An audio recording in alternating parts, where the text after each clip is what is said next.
presented by Mighty Minds। अपने सब सुन रहल छी अपन घिरारू आवाज धर्मेंद्र निर्मलिया के प्रेजेंटेड बाय यशराज रिकॉर्ड। किए ने माने रीत प्रीत के एही संसार में किए ने चाहे दो दिल के मिलन प्रेम आ प्यार में प्यार के केकरो इंतजार किया होय छे, प्यार के केकरो इंतजार किया होय छे।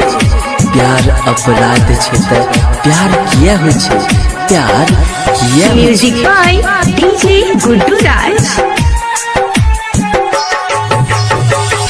धरती गगन सूरज चांद को न रहते, धरती गगन सूरज चांद को न रहते, हमारा बिना हमर जान को न रहते, हमारा बिना हमर जान को न रहते।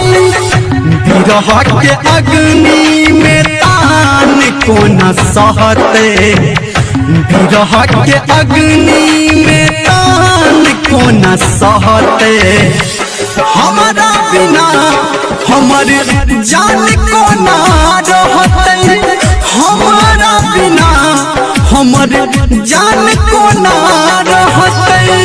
जखन भगवान इश्क के पनीने है हमरा बुझाइए भगवानो इश्क के आजमेने हेते।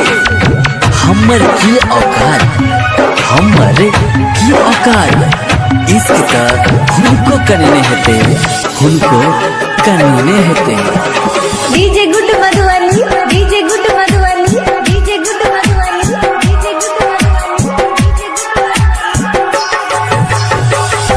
प्यार के हीरो हम छी रांझा, दुख सुख सहबै के सांझा।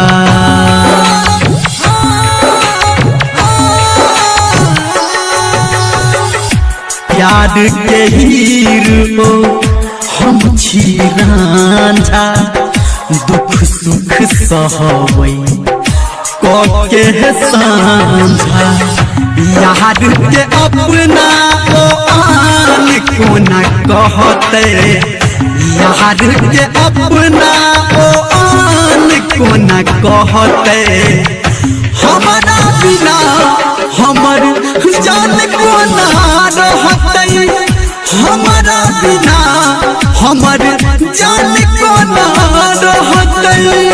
वक्त और प्यार दोनों जिंदगी में खास भी छे, वक्त आ प्यार दोनों जिंदगी में खास भी छे। वक्त केकरो ने हो छे भाई साहब, आ प्यार सब के संभव नहीं हो छे, सब के संभव नहीं हो छे। DJ good Madhubani, DJ good Madhubani, DJ good Madhubani, DJ good Madhubani, DJ good. दुनिया के रीत बड़का भारी, प्रेम के नाम पे पढ़ैया गारी।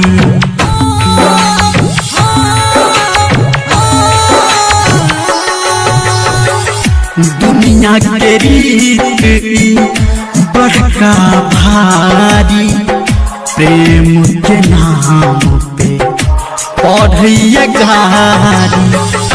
टुकड़ा करे जग आकान को न कहते, टुकड़ा करे जग आकान को न कहते, हमारा बिना हमर जान को न रहते, हमारा बिना हमर जान को न रहते।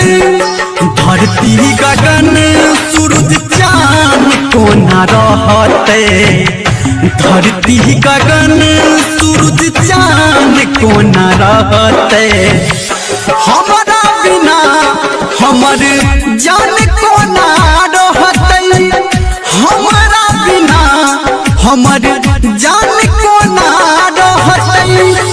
विरह के अग्नि में तान कोना सहते विरह के अग्नि में तान कोना सहते हमारा बिना हमर जान कोना रहते हमारा बिना हमर जान कोना रहते presented by Yasraj Record.